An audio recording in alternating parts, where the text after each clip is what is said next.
میرے کریم آقا علیہ السلام کے چاچا جان جناب حضرت امیر حمزہ رضی اللہ تعالیٰ عنہ، سامعین محترم حضرت امیر حمزہ میرے نبی پاک کے چاچا جان بھی ہیں۔ تو سامعین محترم حضرت امیر حمزہ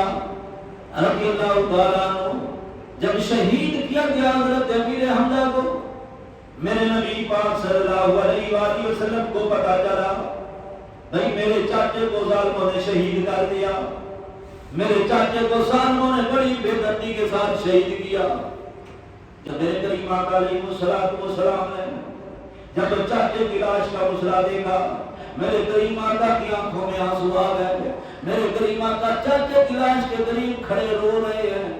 آنکھوں میں آنسو آئے۔ سامعین محترم میرے نبی پاک صلی اللہ علیہ وسلم کا پیارا صحابی کفن لے کے آیا۔ ایک روایت میں حضرت امیر حمزہ کی بہن کفن لے کے آئی، کفن میں 2 کپڑے تھے، 2 چادریں بہن اپنے بھائی کے لیے لے کے آئی۔ میرے کریم آقا نے فرمایا میری پھوپھی کو دور روک دو، میری پھوپھی کو بھائی کی لاش کے قریب نہیں آنے دینا۔ بہن نے بڑی کوشش کی میں اپنے بھائی کا آخری دیدار کر لوں، اپنے بھائی کی آخری زیارت کر لوں، لیکن میرے نبی پاک کا حکم تھا میری پھوپھی کو آگے نہیں آنے دینا۔ جب میری پھوپھی اپنے بھائی کے جسم کو دیکھے گی، اپنے بھائی کے لاشے کو دیکھے گی، آنکھیں بکری ہیں، کان علیحدہ پڑے ہیں، ہاتھ ٹکڑے ٹکڑے ہو گئے ہیں، بہن اپنے بھائی کی لاش کو مسرا دیکھتے ہوئے بہن کیسے برداشت کرے گی؟ میرے کریم آقا علیہ السلام کے حکم پہ بہن کو دور روک دیا گیا۔ سامعین محترم صحابہ کرام کفن لے کے آئے،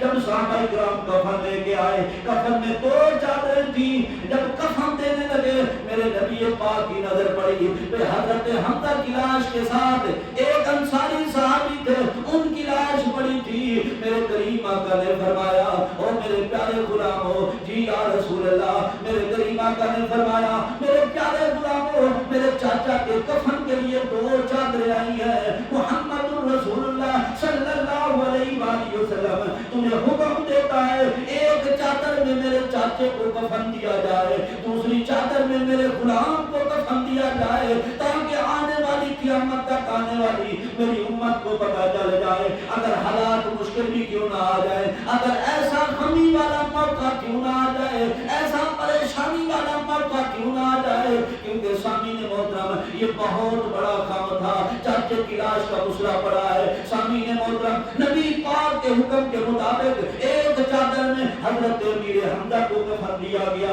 دوسری چادر میں حضرت نبی پاک صلی اللہ علیہ وسلم کے غلام انصاری صحابی کو کفن دیا گیا۔ صحابہ کرام نبی پاک کی بارگاہ میں آ گئے، یا رسول اللہ جس چادر میں آپ کے چاچے امیر حمزہ کو کفن دیا ہے، یا رسول اللہ اگر سر کی طرف سے کفن پورا کرتے ہیں یا رسول اللہ پاؤں ننگے ہو جاتے ہیں، اگر پاؤں کی طرف سے کفن پورا کرتے ہیں یا رسول اللہ آپ کے چاچے کا سر مبارک ننگا ہو جاتا ہے۔ میرے کریم آقا نے فرمایا لوگوں میرے چاچے کی سر والی طرف سے کفن پورا کر دو، جب پاؤں ننگے ہو جائیں تو پاؤں پہ گھاس ڈال دینا تاکہ میری امت کو پتہ چل جائے اللہ کے پاک نبی نے اپنے چاچے کی شہادت پہ اتنا بڑا اظہار کا جذبہ دکھایا۔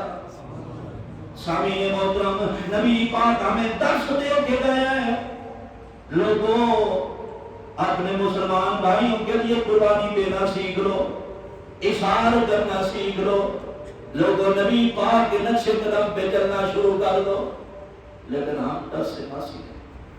تو سامعین محترم نبی پاک صلی اللہ علیہ وآلہ وسلم نے ایسے مشکل حالات میں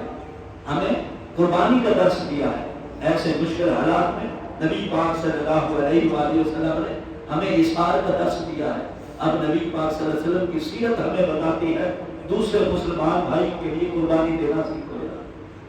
قربانی دینا سیکھو دوسرے مسلمان بھائی کے لیے۔ اگر آپ کے پاس کوئی چیز پڑی ہے، آپ کو پتہ ہے دوسرے مسلمان بھائی کو ضرورت ہے، تو یار اللہ کی رضا کے لیے اس کی ضرورت ضرور پوری کرو، اس پر اللہ بھی راضی ہوگا اور اللہ کا پاک نبی بھی راضی ہوگا۔